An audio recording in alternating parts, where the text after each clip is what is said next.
जी अस्सलाम वालेकुम। कैफेट आज के लेक्चर का आगाज़ करते हैं। लेक्चर नंबर है 87। आज की क्लास में 2 लेक्चर्स होंगे। जैसे कल डिस्कस हुआ था, नॉर्मल ड्यूरेशन से ज़्यादा ड्यूरेशन होगी इसी क्लास की। 2 लेक्चर्स होंगे, एक लेक्चर नंबर 87 और दूसरा लेक्चर नंबर 88। लेक्चर नंबर 87 की ड्यूरेशन लगभग कोई 1 घंटा के करीब होगी, घंटा सवा घंटा के करीब। और फिर उसके बाद ब्रेक होगी। ब्रेक में चाय नहीं भैया, छोटी बात कर दी आपने, बिरयानी चाय। फिर इसके बाद लेक्चर 88 होगा। लेक्चर 88 में हम इस चैप्टर का सेकंड पार्ट कवर करेंगे, यानी आज के लेक्चर में ये चैप्टर कंप्लीट होगा, चैप्टर 18। इस चैप्टर में अगर आप देखें तो इसके 2 पार्ट्स आपको नज़र आएंगे। चैप्टर 18 बस कर दें। पहले मेरा प्लान था कि पहले हम होम असाइनमेंट भी डिस्कस करें, क्वेश्चन भी, लेकिन फिर मैंने डिसाइड किया कि उसको एंड पे रख लेते हैं। चैप्टर को तसल्ली से हम कंप्लीट कर लेते हैं। अगर एंड पे टाइम बचा तो फिर प्रैक्टिस क्वेश्चन भी डिस्कस करेंगे, वरना फिर अगली मंडे के लेक्चर में क्वेश्चन को डिस्कस करेंगे। चैप्टर है using the work of others. जैसे कल हमने ब्रीफली इसको डिस्कस किया था कि ऑडिट में सम टाइम ऐसा होता है कि ऑडिटर को इंगेजमेंट टीम के अलावा कुछ दूसरे प्रोफेशनल्स की हेल्प की ज़रूरत पड़ती है, और वो एविडेंस ऑब्टेन करने में दूसरे प्रोफेशनल्स को यूज़ कर सकता है। स्टैंडर्ड ने इसकी इजाज़त दी है, लेकिन साथ ही कुछ शर्तें भी रखी हैं कि ये शराइत पूरी होंगी, फिर एक ऑडिटर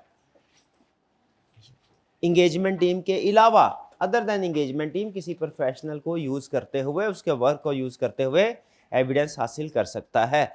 हमारे सिलेबस में जो प्रोफेशनल्स हैं 2, वो हैं एक इंटरनल ऑडिटर्स और दूसरा है एक्सपर्ट। पार्ट ए में हम स्टडी करेंगे कि इंटरनल ऑडिटर्स कौन हैं और हम कैसे एविडेंस ऑब्टेन करने में इनको यूज़ कर सकते हैं। पार्ट बी में स्टडी करेंगे एक्सपर्ट कौन है और हम कैसे इनको एविडेंस ऑब्टेन करने में यूज़ कर सकते हैं। ठीक है। कंपैरेटिवली पार्ट बी आसान है पार्ट ए की निस्बत, क्योंकि पार्ट ए में जो रूल्स आप स्टडी करेंगे बेसिक रूल्स वही होंगे। पार्ट बी में भी प्रोसीजर्स की नेचर कुछ चेंज होगी, लेकिन बेसिक कंसेप्ट वही होगा। मेन जो थीम है इस चैप्टर का वो मैं आपको बता दूं। ऑडिटिंग स्टैंडर्ड क्या कहते हैं कि जब भी आपने किसी अदर प्रोफेशनल के वर्क को यूज़ करना है, जैसे इंटरनल ऑडिटर को यूज़ करना, तो आपने 3 बड़े डिसीजन करने हैं। छोटे छोटे और कंसेप्ट्स भी होंगे, 3 बड़े रिक्वायरमेंट स्टैंड की। कहता है सबसे पहले ये देखिए, क्या आप उस प्रोफेशनल यानी इंटरनल ऑडिटर के वर्क को यूज़ कर सकते हैं, क्या वो इस काबिल है कि उसको इंगेज किया जाए। क्योंकि असल में जब हम किसी को एज ऑडिटर, असल रिस्पॉन्सिबिलिटी तो ऑडिटर की सफिशिएंट एप्रोप्रिएट एविडेंस ऑब्टेन करना। अगर ऑडिटर किसी दूसरे प्रोफेशनल को यूज़ कर रहा है, इंगेज कर रहा है, तो उस दूसरे प्रोफेशनल में भी वही क्वालिटी, वही कैरेक्टरिस्टिक्स होनी चाहिए जो कि एक्सटर्नल ऑडिटर में होती हैं। ठीक है। जैसे जितना अगर एक्सटर्नल ऑडिटर जितना कॉम्पिटेंट है, अगर इंटरनल ऑडिटर कॉम्पिटेंट नहीं है, उसको यूज़ नहीं करना चाहिए। एक्सटर्नल ऑडिटर इंडिपेंडेंट होता है, इंटरनल ऑडिटर चले उतना इंडिपेंडेंट नहीं, लेकिन कम से कम इंडिपेंडेंट ऑफ मैनेजमेंट तो होना चाहिए, और अगर नहीं है तो उसके वर्क को यूज़ नहीं किया जाना चाहिए। तो सबसे पहले सवाल जो ऑडिटिंग स्टैंडर्ड पूछते हैं वो ये कि आपने जिस इंटरनल ऑडिटर को डिसाइड किया या आप चाह रहे हैं कि उसको यूज़ करना है, पहले वैल्यूएट करें उस इंटरनल ऑडिट डिपार्टमेंट को, उस इंटरनल ऑडिटर को, इंटरनल ऑडिटर फंक्शन को, कि वो इस काबिल है कि नहीं उसके वर्क को यूज़ किया जा सके। और ये कैसे हम करते हैं, उसे वैल्यूएट करके। ठीक है, पहला डिसीजन है। दूसरा डिसीजन, किस एरिया में उसके वर्क को यूज़ करना है। चाहे इंटरनल ऑडिटर कॉम्पिटेंट क्यों ना हो, चाहे इंडिपेंडेंट क्यों ना हो, हर एरिया में उसके वर्क को यूज़ नहीं किया जा सकता, क्योंकि जितना भी वो इंडिपेंडेंट हो जाए, कम से कम इंडिपेंडेंट ऑफ एंटिटी तो नहीं है ना। ठीक है। तो इसीलिए दूसरे नंबर पे ऑडिटिंग स्टैंडर्ड कहते हैं आप ये डिसीजन कीजिए किस एरिया में इंटरनल ऑडिटर के वर्क को यूज़ करना है, किस में नहीं। और उसमें जो जनरल गाइडेंस देते हैं वो ये कि अगर रिस्की एरियाज हैं, ज़्यादा जजमेंट वाले एरियाज हैं, उनमें इंटरनल ऑडिटर के वर्क को यूज़ ना कीजिए, खुद काम कीजिए, खुद एविडेंस ऑब्टेन करें। ठीक है। पहला डिसीजन उन्होंने क्या करें कि इस इंटरनल ऑडिटर को वैल्यूएट करें ये इस काबिल है कि नहीं। दूसरा एरिया देखेगा, कुछ एरियाज में इंटरनल ऑडिटर के वर्क को यूज कर सकते हैं, कुछ में नहीं कर सकते। और तीसरी चीज वो कहते हैं, जब आपने डिसाइड कर लिया इस इंटरनल ऑडिटर को यूज करना है, इसके वर्क को यूज करना है, आपने डिसाइड कर लिया किस एरिया में इसके वर्क को यूज करना है, तो तीसरी चीज उसका जो वर्क यूज करेंगे उसकी भी छांटी करनी है, जांच पड़ताल किसी हद तक करनी है, ताकि देख लें कि उसका वर्क भी उस क्वालिटी का है कि नहीं, उसके वर्किंग पेपर उस क्वालिटी के है कि नहीं जिस क्वालिटी के एक्सटर्नल ऑडिटर प्रिपेयर करता है। ऐसा तो नहीं ज्यादातर काम इसने ज़बानी कलामी कर लिया हो, ऐसा तो नहीं ऑडिटर का सैंपल सिलेक्शन मेथड कुछ और होता है, इसका कुछ और हो, ठीक है, ब्लॉक सिलेक्शन के मुताबिक ने काम ना कर लिया हो, जो कि हमारे ऑडिटिंग स्टैंडर्ड कहते हैं आपने नहीं करना, तो इसीलिए मटीरियलिटी लेवल कहीं डिफरेंट ना हो। तो इसीलिए ऑडिटिंग स्टैंडर्ड ये कहते हैं कि आपने तीन चीजें देखनी जब इंटरनल ऑडिटर को एंगेज करना है। तीन चीजें, कौन कौन सी तीन चीजें? पहली चीज उसको वैल्यूएट करो इंटरनल ऑडिटर को, दूसरी चीज एरिया देखो किस एरिया में उसके वर्क को यूज करना है, तीसरी चीज काम को देखो। ये बात समझ आ गई। फिर सेकंड पार्ट हम स्टडी करेंगे जब एक्सपर्ट में भी यही ब्रॉड रिक्वायरमेंट है। तीन देखिए, छोटी मोटी चीजें डिफरेंट होंगी, जाहिर प्रोसीजर डिफरेंट होंगे, कुछ और कंसेप्ट्स होंगे, ठीक है, लेकिन ये तीन, जैसे एक बड़ा डिफरेंस है वो कहता है जी एक्सपर्ट के साथ जब आप इंगेजमेंट हो ना, आपकी कोई आपने इंगेज करना है उसको, तो आप एग्रीमेंट वगैरह उसके साथ कर लें, ठीक है। इंटरनल ऑडिटर के साथ हो सकता है कि ये एग्रीमेंट वगैरह ना हो, ठीक है, कुछ चीजें डिस्कस तो हो जाए, एग्रीमेंट ना हो, बहरहाल वो आगे हम स्टडी करेंगे, थोड़े बहुत डिफरेंस होंगे। ब्रॉड रिक्वायरमेंट तीन है, वही तीन जो इंटरनल ऑडिटर की थी वही यहाँ पे होगी। क्या तीन रिक्वायरमेंट? कहता है जब भी कभी आपने एक्सपर्ट डिसाइड किया ना एक्सपर्ट को इंगेज करना है, एक्सपर्ट को तीन काम करने हैं बड़े। नंबर 1, आपने वैल्यूएट करना है उस एक्सपर्ट को, उसकी कंपिटेंस, कैपेबिलिटी, ऑब्जेक्टिविटी को, वो इस काबिल है कि नहीं कि वो ऑडिटर के बिहाफ पे काम कर सके, क्योंकि जिसने ऑडिटर के बिहाफ पे काम करना है उसमें वही कैरेक्टरिस्टिक फीचर्स खुसूसियात होनी चाहिए जो ऑडिटर में है कमोबेश। तो पहले वैल्यूएट करेंगे एक्सपर्ट को, उसकी कंपिटेंस, कैपेबिलिटी, ऑब्जेक्टिविटी को। फिर हमने देखना है, डिसाइड करना है एरिया, कि किस एरिया में उसके वर्क को यूज करना है। हर एरिया में एक्सपर्ट का वर्क एप्रोप्रिएट नहीं यूज करना, नहीं, कुछ एरियाज में करना है, कुछ एरियाज में नहीं करना, ठीक है। जैसे आई कि आपने केस स्टडी, छोटी सी केस स्टडी पूछ ली, उसने कहा 2 एरियाज हैं, एक है प्रोविजन फॉर बैड डेट या डेप्रिसिएशन कैलकुलेट कर, दूसरा एरिया रीवैल्यूएशन सरप्लस, इसको वैल्यूएट करना है। Provision for bad debt, revaluation surplus, एक किस में बताइए, क्या दोनों में एक्सपर्ट को यूज कर सकते हैं? एक में अप्रोप्रिएट है, एक में नहीं। किस में अप्रोप्रिएट है? रीवैल्यूएशन शाबाश। और किस में नहीं है? प्रोविजन की कैलकुलेशन करनी, डेप्रिसिएशन की कैलकुलेशन, इसमें अमूमी तौर पे अकाउंटिंग और ऑडिटिंग के लिए इन्वॉल्व होती हैं। तो दूसरा काम ये देखना होता है हमने कि एक्सपर्ट को किस एरिया में यूज करना है, किस में नहीं, है फैसला। और गैस कीजिए तीसरा काम क्या करना है?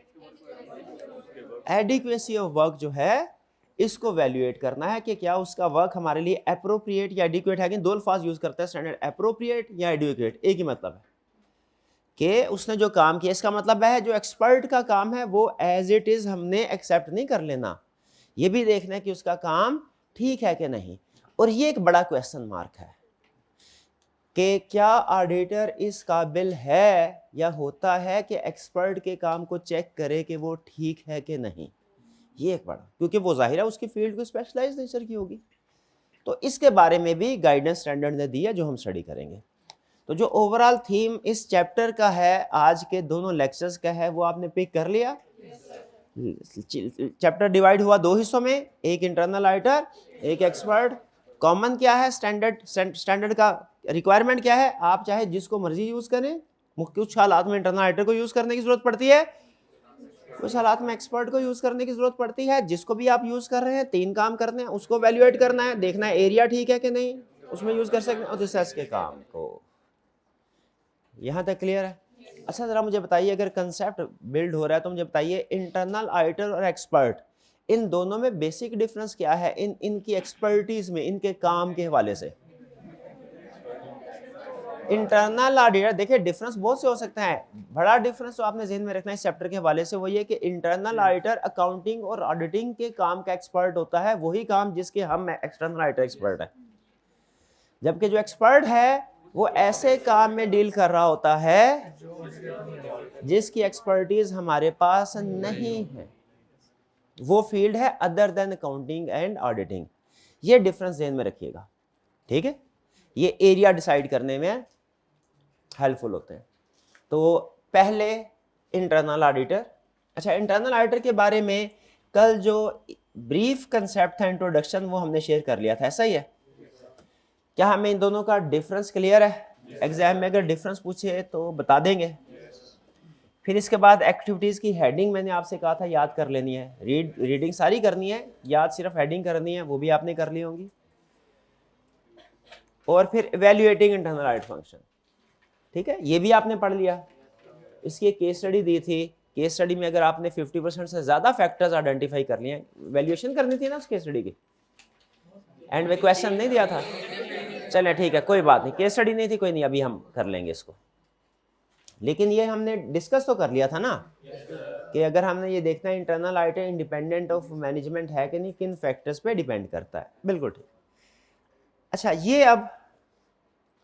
अब हम सारी डिस्कशन जो ऑनवर्ड करेंगे वो होगी इंटरनल ऑडिटर की। अभी तक तो चैप्टर का थीम मैं बिल्ड कर रहा था, अब आगे जो भी डिस्कशन होगी वो सारी की सारी किस पे बेस कर रही होगी? इंटरनल ऑडिटर पे। जहाँ कहीं एक्सपर्ट की बात होगी मैं क्लियरली बता दूंगा। हमारा ये लेक्चर का ये हिसाब सारा जो चलेगा वो इंटरनल ऑडिटर की डिस्कशन होगा। आज से कुछ साल पहले, 7-8 साल पहले तक इंटरनल ऑडिटर के हवाले से एक ऑप्शन हुआ करती थी सिर्फ। अब दो हैं कि हम किस तरीके से इंटरनल ऑडिटर से हेल्प ले सकते हैं, ठीक है। पहला क्वेश्चन क्या है? एक्सटर्नल ऑडिटर इंटरनल ऑडिटर से हेल्प ले सकता है अपने काम के दौरान में? इसका जवाब है बिल्कुल हेल्प ले सकता है। दूसरा सवाल, कितने तरीकों से हेल्प ले सकता है? ये ऑडिटिंग स्टैंडर्ड कहते हैं इसके दो तरीके हैं, दो तरीके। पहला तरीका क्या है कि इंटरनल ऑडिटर ने सारा साल, क्या इंटरनल ऑडिटर सारा साल काम करता होगा कि नहीं करता होगा? बिल्कुल करता होगा। क्यों करता होगा? वो डायरेक्टर्स के कहने पे करता होगा, ऐसा ही है। डायरेक्टर उसे कभी कहते होंगे, वो जो हमने 5 स्कोप एक्टिविटीज पढ़ी थी, मॉनिटरिंग ऑफ कंट्रोल करो, कभी कहते होंगे ऑपरेटिंग एक्टिविटीज को रिव्यू करो, देखो ऑपरेशन ठीक चल रहे कि नहीं, जो भी काम कर, बिल्कुल उनके कहने पे काम कर रहा होगा। पहला तरीका जो पुराना तरीका है वो ये था कि ऑडिटर एंड पे आए, इंटरनल ऑडिटर को चेक कर ले, वो कॉम्पिटेंट है, पढ़े लिखे हैं, काम में तजर्बेकार हैं, वगैरह वगैरह। फिर देखे कि उन्होंने जो काम किया है क्या वो मेरे किसी काम का है कि नहीं। यानी हमने ये स्टडी किया था इंटरनल ऑडिटर का जो स्कोप ऑफ वर्क है वो ब्रॉड होता है, वो ज्यादा काम। एक्सटर्नल ऑडिटर तो सिर्फ फाइनेंशियल स्टेटमेंट्स के ऊपर लिमिटेड रहता है ना। इंटरनल ऑडिटर कंट्रोल्स भी हैं, ऑपरेशंस भी हैं, एक्टिविटीज भी हैं, फ्रॉड इन्वेस्टिगेशन वगैरह, स्पेशल कुछ भी, बहुत से। तो पहले नंबर पे इंटरनल ऑडिटर ने ये देखना है कि क्या, एक्सटर्नल ऑडिटर ने देखना है कि क्या इंटरनल ऑडिटर जो काम कर रहे हैं वो मेरे से रिलेट करता है, रेलिवेंट है कि नहीं। अगर डायरेक्टर इंटरनल ऑडिटर से कहें कि भैया सिर्फ तुमने स्पेशल इन्वेस्टिगेशन करनी और कोई काम नहीं करना, इंटरनल ऑडिटर क्या करेगा? वही करेगा। इसका मतलब है वो ऑडिटर से रेलिवेंट है ही नहीं कोई, एक्सटर्नल ऑडिटर से। उस सूरत में हम उसके वर्क को यूज नहीं कर सकते। तो पहले ये देखना है कि क्या उसने कोई हमारे मतलब का काम किया है। अगर तो टेस्ट ऑफ कंट्रोल्स परफॉर्म किए हैं, टेस्ट ऑफ डिटेल परफॉर्म किए हैं, कोई फ्लो चार्ट वगैरह बनाया है जो अंडरस्टैंडिंग ऑफ एंटिटी में काम आ सके, इन्वेंट्री काउंट में वो भी मौजूद होता है जिससे हमें इन्वेंट्री काउंट करने में हेल्प मिल जाए, तो फिर तो ठीक है, फिर हम उसके काम को यूज कर सकते हैं, वरना नहीं करेंगे अगर उसने वो एक्टिविटीज नहीं की। तो पहली चीज ये कि इंटरनल ऑडिटर के वर्क को यूज करने का या उसे हेल्प लेने का पहला तरीका ये है, हेल्प लेने का पहला तरीका कि जो उसने ऑलरेडी काम किया हुआ है वो हम यूज कर लें, ठीक है। उसको नए सिरे से कोई काम नहीं कर रहे, खसूसी फरमाइश उससे कोई नहीं कर रहे, बल्कि ऑलरेडी जो उसने काम किया है उसकी छांटी कर रहे हैं और देख रहे हैं कि ये हमारे काम का है कि नहीं है, तो यूज कर लिया, वरना नहीं। ये है, इसको बोलते हैं using the work of internal auditor. यानी इंटरनल ऑडिटर ने ऑलरेडी काम किया हुआ, वर्क किया हुआ है, हम उसको वर्क को यूज कर रहे हैं जो ऑलरेडी हुआ है। इसमें इंटरनल ऑडिटर का हम पे कोई ज्यादा बड़ा एहसान नहीं है, क्योंकि उसने ऑलरेडी काम किया हुआ है, एक्स्ट्रा बर्डन उसके ऊपर कोई नहीं है। इसे क्या बोलते हैं? Using the work of internal auditor. एक दूसरा तरीका भी होता है, वो क्या है कि एक्सटर्नल ऑडिटर आए और इंटरनल ऑडिट डिपार्टमेंट के कुछ एम्प्लॉइज को डायरेक्टर्स की इजाजत से कोई काम कहे कि आप ये काम कर दीजिए, यानी एक्सटर्नल ऑडिटर की डायरेक्शन, सुपरविजन एंड रिव्यू में इंटरनल ऑडिटर स्क्रैच से काम कर रहे होंगे। इसे हम using the work of internal auditor कह सकते हैं? नहीं, क्योंकि इसमें इंटरनल ऑडिटर का वर्क यूज नहीं हो रहा, बल्कि इंटरनल ऑडिटर से वर्क करवाया जा रहा है। इसे बोलते हैं डायरेक्ट असिस्टेंस। डायरेक्ट असिस्टेंस यानी डायरेक्टली एक्सटर्नल ऑडिटर की इंस्ट्रक्शंस के मुताबिक काम करना, यह कहलाता है डायरेक्ट असिस्टेंस। ये दो आपके सामने ऑप्शन रख दी इंटरनल ऑडिटर के वर्क को कैसे यूज कर सकते हैं हम। दो तरीके क्या हैं? Using the work of internal auditor, और दूसरा क्या है? Direct assistance. अगर आप देखें तो अगले दो लर्निंग ऑब्जेक्टिव जो हमने पढ़े हैं वो इन्हीं दो चीजों में डिवाइडेड है। लर्निंग ऑब्जेक्टिव 2 है using the work of internal auditor, और लर्निंग ऑब्जेक्टिव 3 है obtaining direct assistance from internal auditor. तो इन दोनों में फर्क समझ आ गया?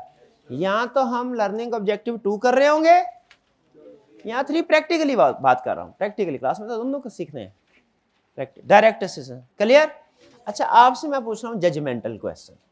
ऑडिटिंग स्टैंडर्ड कहते हैं दोनों की इजाजत है, लेकिन डायरेक्ट असिस्टेंस में ना कुछ कंट्रीज के लॉ मना करते हैं कि external auditor direct assistance. Pakistan में नहीं मना, बेफिक्र, लेकिन यूके में हो सकता है कि ये मना हो कि external auditor direct assistance obtain नहीं कर सकता, क्योंकि इसमें वो कहते हैं कि उनका पॉइंट ऑफ व्यू है कि एक्सटर्नल ऑडिटर इंटरनल ऑडिटर बहुत ज्यादा रिलाई कर रहा है, भाई अपनी टीम ले आए अगर काम ही करवाना है तो जहां पे डायरेक्ट असिस्टेंस की इजाजत नहीं है वहां पे उन कंट्रीज में ऑडिटर के पास कौन सी ऑप्शन रह जाएगी?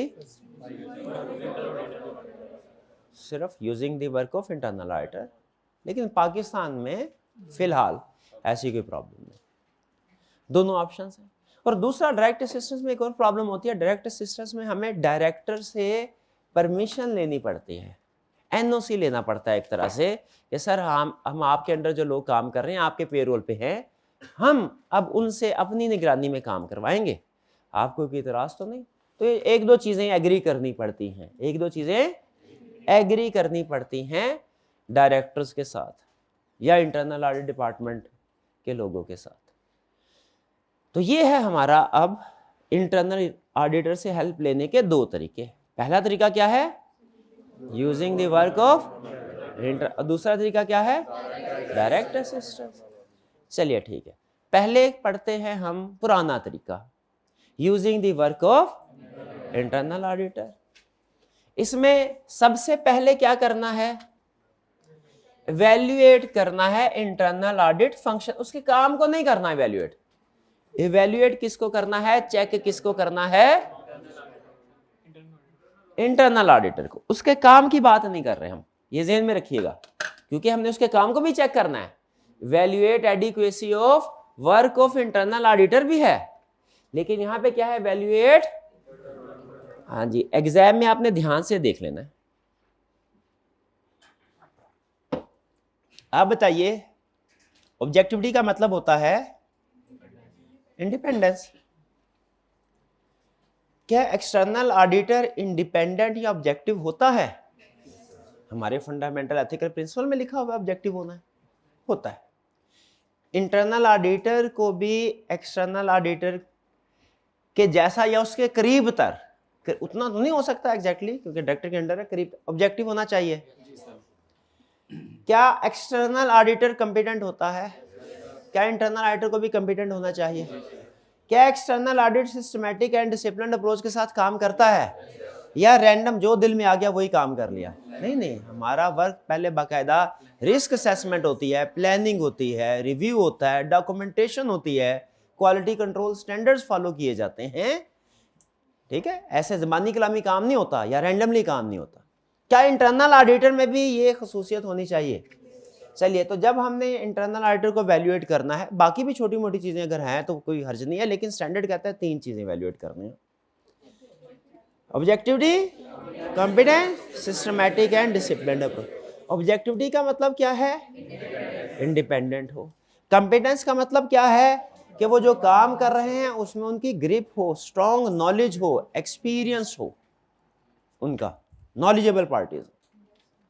और सिस्टमैटिक एंड डिसिप्लिन्ड अप्रोच का मतलब क्या है? कि उन्होंने अपना work properly plan, perform, document, review हो, क्वालिटी कंट्रोल स्टैंडर्ड जो है वो उनको फॉलो किया गया हो। ठीक है। अब आपने करना क्या है? आपके पास 3 मिनट है।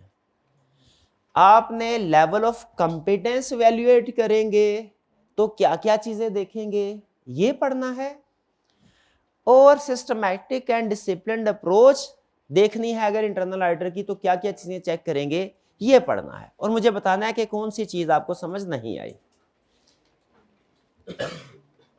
शाबाश, रीडिंग कीजिए।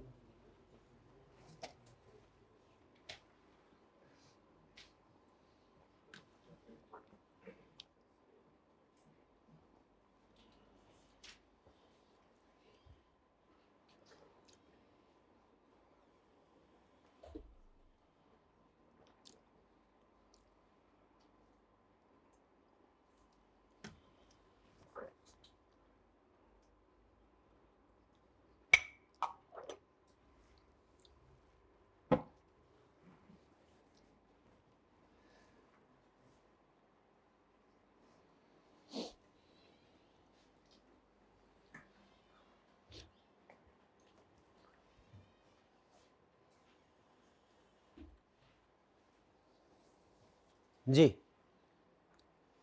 रीडिंग कर ली आपने? कोई प्रॉब्लम? शाबाश। ये कोई प्रॉब्लम नहीं तो मुझे बताइए ये एडिक्वेटली रिसोर्स्ड का क्या मतलब है? हाँ पूछ लेना, तो पूछा क्यों नहीं? अच्छा पूछने वाला, ठीक है। एडिक्वेट रिसोर्सेज का मतलब ये है कि इंटरनल ऑडिट वालों के पास एडिक्वेट रिसोर्स, इसमें सिर्फ रिसोर्सेज से मुराद बजट नहीं है, वो भी है, इससे मुराद ह्यूमन रिसोर्सेज भी हैं, इससे मुराद टेक्निकल रिसोर्सेज भी हैं, ठीक है, टाइम रिसोर्सेज, ठीक है, ये सारे इसमें शामिल है। ठीक है। इमेजिन कीजिए कि एक जगह पे चोरी ज्यादा हो रही है, चोरी डकैती ज्यादा हो रही है, चोरों जो चोर डकैत है उनके पास AK-47 है, और जो पुलिस है वहां पे वो डंडे लेके उनका मुकाबला कर रहे हैं। क्या एडिक्वेट रिसोर्सेज हैं? जीतेंगे या शहीद होंगे? शहीद होंगे। तो इंटरनल ऑडिटर ने अगर मैनेजमेंट के काम को सही तरीके से चेक करना है तो मैनेजमेंट के का जितना उनके पास रिसोर्सेज वो यूज करते हैं, जितना स्टाफ है, जितना काम है, उसी लिहाज से उस प्रोपोर्शनेट के मुताबिक, इक्वल नहीं मैं कह रहा, लेकिन उसी लिहाज से उसको सामने रखते हुए रिसोर्सेज इंटरनल ऑडिट वालों के पास भी होने चाहिए। ठीक है। उनके पास तो जो लेटेस्ट कंप्यूटर्स हैं, लैपटॉप्स हैं मैनेजमेंट के पास, और इंटरनल ऑडिट वाले बेचारा मैनुअल काम कर रहे हैं या पुराने कंप्यूटर्स हैं उनके पास, तो क्या वो उनकी चीजें चेक कर सकेंगे? वो सॉफ्टवेयर चलने नहीं है जो मैनेजमेंट इस्तेमाल कर रही है, उनके पुराने कंप्यूटर पे चलने। तो एडिक्वेट रिसोर्सेज होने चाहिए। एग्री करते हैं इंटरनल ऑडिट वालों के पास एडिक्वेट रिसोर्सेज है, फिर हम कहेंगे हाँ जी आप इस काबिल है कि आपके काम पे हम रिलाई कर सकें। यह है एडिक्वेट रिसोर्सेज का मतलब। तो मुझे बताइए, अगर आपको पता चले कि इंटरनल ऑडिट वालों की टीम जो है उसमें सिर्फ 3 लोग हैं जो कम है, क्या इवैल्यूएशन जब आप करेंगे इंटरनल फंक्शन की उसमें ये प्लस पॉइंट है नेगेटिव? नेगेटिव पॉइंट है। पता चले कि ग्रेजुएट्स हैं, IFRS का नॉलेज नहीं है, उनको टेक्निकल नॉलेज नहीं है, फ्रेश ग्रेजुएट है इंटरनल ऑडिट टीम के अंदर, इंटरनल टीम के अंदर, प्लस या माइनस? माइनस। स्ट्रेंथ, ये स्ट्रेंथ और वीकनेस वैल्यूएट करनी है इंटरनल फंक्शन की। ठीक है। जैसे आप किसी वो चैप्टर 12 में स्टडी किया था ना, इंटरनल कंट्रोल सिस्टम की स्ट्रेंथ वीकनेस वैल्यूएट करते थे, वैसे इंटरनल ऑडिट की वैल्यूएट करनी है। स्ट्रेंथ ज्यादा है यूज कर लेंगे इसको, वीकनेस ज्यादा है यूज नहीं करेंगे। और इसमें याद रखिए, वो आपसे अगर केस स्टडी शक्ल में पूछेगा ना ये क्वेश्चन, या तो रिप्रोडक्शन का क्वेश्चन पूछेगा, किसी एक चीज के बारे में पूछेगा, बताओ सिस्टमैटिक एंड डिसिप्लिन अप्रोच कैसे वैल्यूएट करोगे। केस स्टडी पूछेगा तो ये जितने भी फैक्टर्स आपके सामने हैं इनमें से कोई से 4-5 फैक्टर उठाएगा, उनको फैब्रिकेट करेगा, उनको सेंटेंस फॉर्म में कन्वर्ट करके छोटी केस स्टडी बनाएगा और आपसे कहेगा वैल्यूएट करो इसको। उसमें 3 हो सकता है पॉजिटिव हो, 1 नेगेटिव हो, या 3 नेगेटिव 2 पॉजिटिव हो। आपने इस तरीके से स्ट्रेंथ को भी लिस्ट डाउन करना है, वीकनेस को भी, और नीचे कंक्लूजन देना होगा। स्ट्रेंथ वाले पॉइंट ज्यादा है वो आपकी जजमेंट पे डिपेंड करता है, स्ट्रेंथ वाले ज्यादा है तो हम कहेंगे रिलाई करेंगे वीकनेस वाले तो नहीं करेंगे। बाज़ औक़ात कुछ ऑडिटर इतने सख्त होते हैं, कहते हैं एक भी अगर नेगेटिव हो गया ना नहीं करेंगे, वो भी ठीक है, आप ऐसा भी कर सकते हैं, वो आपकी जजमेंट है, वो आपकी जजमेंट है। जी ये कंसेप्ट समझ आ गया आपको?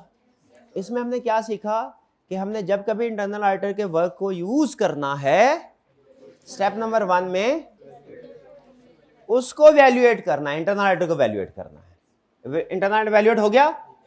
अगर यहां पे कोई नेगेटिव चीजें सामने आ गई और आपने डिसाइड किया इसके वर्क को यूज नहीं करना, ये स्टैंडर्ड यहीं खत्म, आगे चलना ही नहीं है।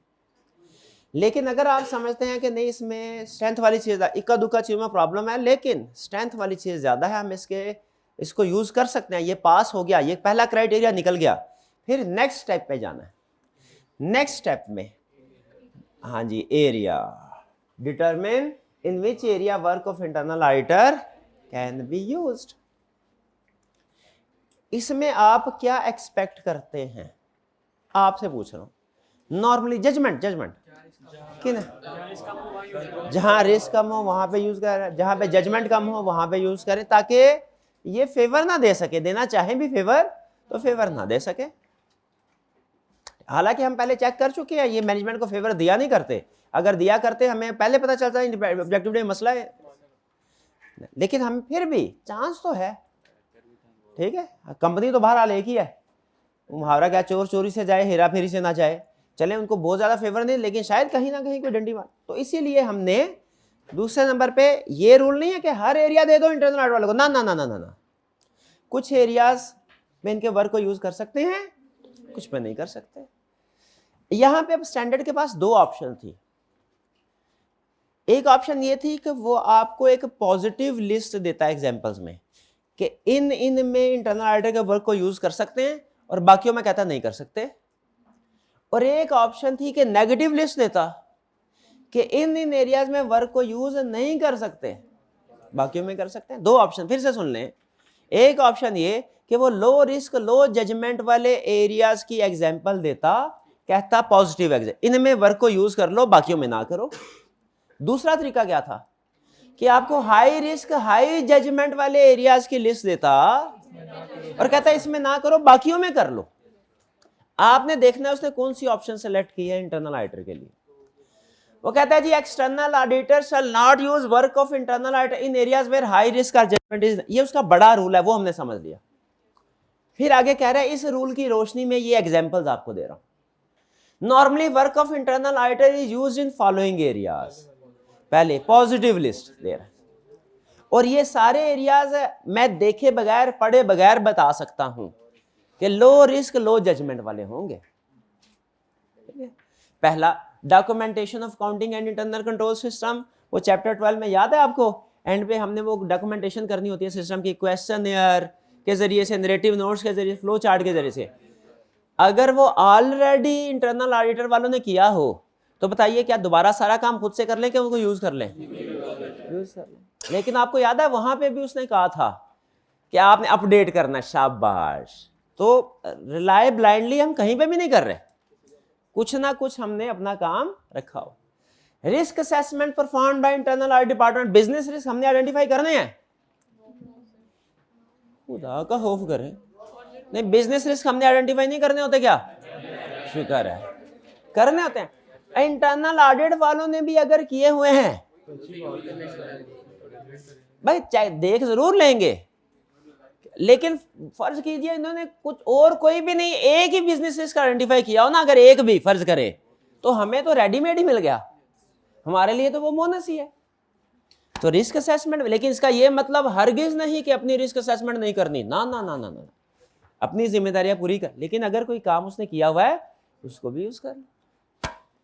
Testing of operating effectiveness of control, test of control हमने भी परफॉर्म करने हैं। Test of control internal auditor भी टेस्टिंग करता है ना, मॉनिटरिंग करता है, मॉनिटरिंग। तो अगर हमारा सैंपल भी वही है, फर्स्ट कीजिए हमने पहले से उसके साथ एग्री कर लिया था सैंपल साइज ये रखना, मेथड ये होगा, और उसने टेस्ट ऑफ कंट्रोल परफॉर्म किए हुए हैं, क्या हमें दोबारा टेस्ट ऑफ कंट्रोल परफॉर्म करने चाहिए कि उनको यूज कर सकते हैं? बिल्कुल। चलो जहां जहां पे उसने कहा कंट्रोल स्ट्रांग है जिस एरिया में, उसमें तो हम दोबारा से खुद भी चेक कर ले, लेकिन कुछ एक आधा एरिया भी ऐसा आ गया ना जिसमें उसने खुद अपने मुंह से कह दिया वीक है, तो हमारा काम तो बन गया। ये आपने अक्सर देखा होगा, इन्वेस्टिगेशन होती है, मुजरिम से पूछते हैं एक फॉर्मेलिटी के तौर पे, क्या आप अपना जुर्म कबूल करते हैं, जो इल्जाम है कबूल करते हैं? वो हमेशा कहता है नहीं। तो फिर भी ये क्यों पूछा जाता है? भाई 1000 में से एक बंदे ने भी हाँ कर दिया ना, कुछ ऐसे होता है कि भले जुर्म करते हैं, तो काम बच जाएगा। एक सवाल पूछने में क्या जाता है? तो इसीलिए याद रखे इन सारे एरियाज में, बस कर दे भाई, बस कर दे, इन सारे एरियाज में एक्सटर्नल ऑडिटर कुछ ना कुछ तो काम का, इंटरनल ऑडिटर से कोई वर्क उसके लिए यूजेबल हो सकता है। फिर substantive procedure involving limited judgement, अब ना कीजिएगा मेरे भाई जिसने भी ये शर्त की, substantive procedure involving limited judgement, यानी ऐसे टेस्ट ऑफ कंट्रोल में उसके वर्क को यूज कर सकते हैं। टेस्ट ऑफ कंट्रोल में क्या सब्सटैंटिव प्रोसीजर में भी यूज नहीं कर सकते? कर सकते हैं, लेकिन कौन से वाले? देखें ऊपर वाला मेन कंसेप्ट के साथ लिंक हो गया कि हाई जजमेंट वाले एरियाज में वर्क को यूज नहीं करना। ऑब्जर्वेशन ऑफ इन्वेंट्री काउंट, ये तो हमने इसके ऊपर भी लादा से वो पढ़ा था, याद है? जिसमें हम क्लाइंट इन्वेंट्री काउंट करता था, हम वीकनेसेस ढूंढते थे उसमें,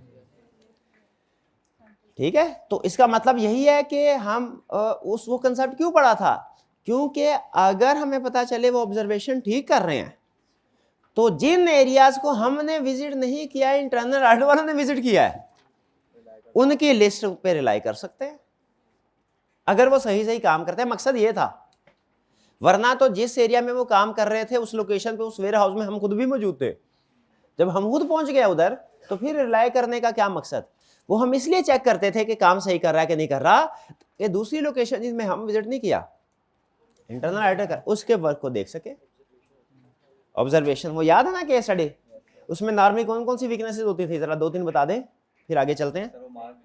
मार्क नहीं करते थे, वो वेयर हाउस मैनेजर वाला ही स्टॉक काउंट कर रहा होता था, पेंसिल से वो क्वांटिटी वगैरह मेंशन करते थे, उसके बैलेंस भी लिखा होता था। शाबाश जी जी। थर्ड पार्टी इन्वेंट्री लगने की होती थी, अपनी ऑब्सोलीट इन्वेंट्री भी लगने की, तो बिल्कुल ठीक वही। अब तो ऑब्जर्वेशन ऑफ इन्वेंट्री काउंट, इस बात हमारा कंसेप्ट डिवाइस हो गया। Testing of compliance with regulatory requirements, अगर ऐसी रेगुलेटरी रिक्वायरमेंट्स के साथ कंप्लायंस इंटरनल ऑडिटर चेक कर रहे होंगे ना, जितनी भी रेगुलेटरी रिक्वायरमेंट हमें उन पर पाबंदी हो रही हो, कहीं ऐसा ना हो कि मिनिमम वेजेस की वायलेशन हो रही है, मिनिमम वेज लॉस की। Tracing transaction through out the information system, यानी ट्रांजैक्शन को थ्रू आउट द सिस्टम देखना, ट्रांजैक्शन जनरल से लेजर, लेजर से ट्रायल बैलेंस में सही पोस्ट हो रही है कि नहीं हो रही। मैनुअली सिस्टम हो या आईटी सिस्टम हो, दोनों में हमें देखना पड़ता है। ये काम सारे इन शॉर्ट इंटरनल, क्या आप एग्री करते हैं कि ये सारे काम एक्सटर्नल ऑडिटर ने करने होते हैं और इनमें लिमिटेड जजमेंट है? तो क्या ये काम इंटरनल ऑडिटर ने अगर ऑलरेडी किए हुए हैं, यूज कर सकते हैं? चलिए जी, यहां से ये भी क्लियरेंस मिल गई। पहली क्लियरेंस हमें मिली कि देखा, इंटरनल ऑडिटर को वैल्यूएट किया, वो ग्रीन सिग्नल आ गया, फिर हमने एरिया को देखा, इनमें भी सिलेक्ट कर सकते हैं। फिर इसके बाद तीसरे नंबर पे अब क्या करना है? अब हम उन एरिया में, जैसे फर्ज कीजिए रैंडमली सिलेक्ट कर लें, हमने कहा जी testing of operating factors of control, हमने कहा जी सेल्स के ऊपर आपने जो टेस्ट ऑफ कंट्रोल परफॉर्म किया, डॉक्यूमेंट्स तो ले आए हुए हैं, डॉक्यूमेंट्स ले, क्या अब हमें वो डॉक्यूमेंट्स, वो record as it is accept कर लेना चाहिए कि उसको भी देख लेना चाहिए वो काम सही हुआ है कि नहीं? अच्छा, ये एक चीज ध्यान में रखिए, एक स्टूडेंट कहने लगा सर अगर हमने उसका काम देखना ही है तो खुद क्यों ना कर ले? याद रखे, देख, हाँ बिल्कुल, पहली चीज, काम करना आसान है कि चेक करना? चेक करना आसान है। दूसरा, जो चेक भी करेंगे ना, सैंपल बेस पे करेंगे, सबका नहीं करेंगे, ठीक है? इसीलिए इसमें हमारा काम बड़ा जरूर है, लेकिन थोड़ा थोड़ा कर रहे हैं काम, ज्यादा फायदा है, ठीक? तो कह रहे evaluating adequacy of work of internal audit function, कि उसके वर्क को वैल्यूएट करना है, क्या करें? कह रहा है auditor shall perform sufficient audit procedures on the body of the work, का मतलब उस काम के ऊपर प्रोसीजर परफॉर्म करना है, to determine its adequacy for purpose including valuate, यानी ऑडिटर ने प्रोसीजर परफॉर्म करने हैं ताकि चेक कर ले कि काम ठीक है कि नहीं, एडिक्वेट है कि नहीं, एडिक्वेसी, एडिक्वेसी अंडरलाइन करें, एडिक्वेसी। और ये चेक करने में कि काम एडिक्वेट है कि नहीं, उसने क्या देखना है? Number 1, work was properly plan, performed, supervised, reviewed and documented. क्या काम बाकायदा प्लानिंग, सुपरविजन, रिव्यू के साथ हुआ था? अच्छा, कंपेयर करें। इवेल्युएटिंग इंटरनल ऑडिट फंक्शन में हमने ये देखा था कि वो काम सिस्टमैटिक एंड डिसिप्लिन अप्रोच के साथ करने का आदी है कि नहीं, करता है कि नहीं। यहाँ पे हम वो स्पेसिफिक वर्क, वो जनरली देखा था, यहाँ पे स्पेसिफिक जिस वर्क को यूज कर रहे हैं उसको चेक कर रहे हैं कि properly plan, document, supervise, review था कि नहीं। Sufficient appropriate evidence was obtained to enable auditor to draw reasonable conclusion। क्या sufficient appropriate audit evidence obtain हुआ था? Procedure properly planned, performed, documented है, reviewed है। Sufficient appropriate evidence obtain हुआ, conclusion appropriate था, और जो इंटरनल ऑडिट रिपोर्ट परफॉर्म किया वो वर्क परफॉर्म्ड के साथ कंसिस्टेंट है, और एक्सेप्शन या अनयूजुअल मैटर वर प्रॉपरली रिजॉल्व हुए थे कि नहीं। ये जो क्राइटेरिया उसने दिया, इसको एक प्रैक्टिकल एग्जाम्पल के साथ डिस्कस करते हैं, शेयर करते हैं। एक हिस्ट्री में एक एग्जाम्पल है, कुछ एनरॉन और वर्ल्ड कॉम, आपको याद होगा के स्टार्ट में हमने कभी डिस्कस किया फेलियर की, उसका एक वर्क मिलता जुलता, कुछ फैक्ट्स चेंज करके ना अपने एग्जाम्पल के मुताबिक बना रहा हूँ, बेसिक फैक्ट सेम है। एक वर्किंग पेपर सामने आया, फर्ज कीजिए उसमें क्या लिखा हुआ है, उसमें लिखा है क्लाइंट की डिफरेंट लीजेज है, वैल्यूएट कर रहे हैं फाइनेंस लीज है कि ऑपरेटिंग लीज है, ये क्राइटेरिया पढ़ा हुआ था आपने फाइनेंस। तो उसने कहा चूंकि हमने प्रेजेंट वैल्यू कैलकुलेट की, मिनिमम लीज पेमेंट की, और ये है 73% ऑफ फेयर वैल्यू, इसीलिए ये फाइनेंस लीज है। उसके ऊपर जिस टीम मेंबर ने प्रिपेयर किया था उसके साइन तो हैं, किसी ने रिव्यू नहीं किया था, और इसी के मुताबिक फाइनेंशियल स्टेटमेंट्स प्रिपेयर हुई थी। बताइए कोई प्रॉब्लम है? पहली प्रॉब्लम क्या है भाई, वर्क रिव्यू ही नहीं हुआ। दूसरी प्रॉब्लम क्या है कि जो कंक्लूजन पे पहुंचे हैं ना वो, और जो प्रोसीजर से रिजल्ट सामने आ रहा है वो कंसिस्टेंट नहीं है। इस सिचुएशन में कंक्लूजन भाई वो तो ऑपरेटिंग, भाई फाइनेंस लीज का तो 90% होता है ना क्राइटेरिया, शायद ऐसा ही है, ठीक है। और इसी तरह की और एग्जांपल्स भी। क्या ऐसी सिचुएशन में जो वर्क है वो एडिक्वेट है? वो नहीं है। तो इसीलिए हमने जब ये देख लिया, इंटरनल ऑडिटर वैल्यूएट चेक कर लिए, हमने एरियाज चेक कर लिए, उनके वर्क को भी देखना है रिलाई करने से पहले कि वो एडिक्वेट है या नहीं। कैसे पता चलेगा? सबसे पहले देखना है work was properly plan, performed, documented, फिर एविडेंस, सफिशिएंट एविडेंस ऑब्टेन कर लिया है। ऐसा तो नहीं कि हमारा सैंपल साइज अमूमी तौर पे इस तरह के हालात में 30% होता है, उसने 10% सैंपल के साथ ही कंक्लूजन ड्रा कर लिया हो, तो हम कहेंगे भैया आपका वर्क जो है वो एविडेंस जो है वो सफिशिएंट एप्रोप्रिएट नहीं है। फिर अगर 30% ही उसने भी सैंपल सेलेक्ट किया है, लेकिन प्रोसीजर परफॉर्म करके पता चल रहा है मिसस्टेटमेंट है, जबकि उसने नीचे कह दिया सब कुछ सेटिस्फैक्टरी है, एक्सेप्ट कर लेंगे आप? क्या कहेंगे? Conclusion reached are not appropriate, हालांकि एप्रोप्रिएट होने चाहिए। अच्छा, अगर मिस स्टेटमेंट सामने आ गई है, उसने ये नहीं लिखा सेटिस्फैक्टरी, लेकिन ये आगे फर्दर प्रोसीजर भी परफॉर्म नहीं किए, डायरेक्टर को कंफर्मेशन लेटर सेंड किया, जवाब आया डिफरेंस आया था, उसने उसको इन्वेस्टिगेट ही नहीं किया, बताइए क्या रिलाई करेंगे ऐसे वर्क इंटरनेट में? नहीं। क्यों नहीं करेंगे? क्योंकि एक्सेप्शन या अनयूजुअल मैटर्स आए थे, प्रॉपर्ली रिजॉल्व नहीं हुए। तो जब इंटरनल ऑडिटर का वर्क की एडिक्वेसी देखनी है, हमने 4 चीजें देखनी है। Number 1, work properly plan, perform, document reviewed हो। दूसरा, एविडेंस सफिशिएंट एप्रोप्रिएट हो। तीसरा, कंक्लूजन एप्रोप्रिएट हो, कंसिस्टेंट हो अदर एविडेंस के साथ। एप्रोप्रिएट कब होगा? जब दूसरे एविडेंस के साथ कंसिस्टेंट हो।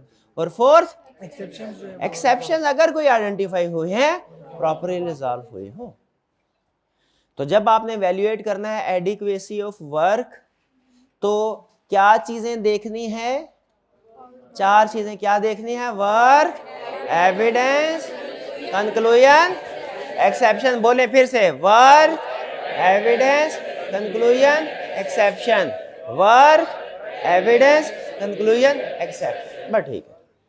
ये तो हो गया कि इंटरनल ऑडिटर के वर्क को जब यूज करना है हमने तो क्या चीजें देखनी है। एक्सेप्शन का मतलब डिफरेंस, जैसे कंफर्मेशन लेटर भेजा और इसका जवाब आया वो फर्क था।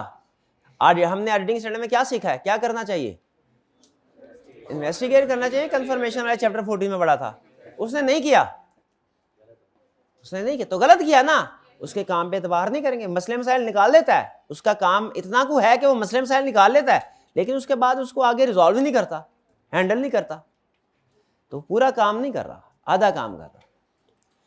क्या चेक करना है वो देख लिया हमने, वर्क है, एविडेंस है, कंक्लूजन है, एक्सेप्शंस है।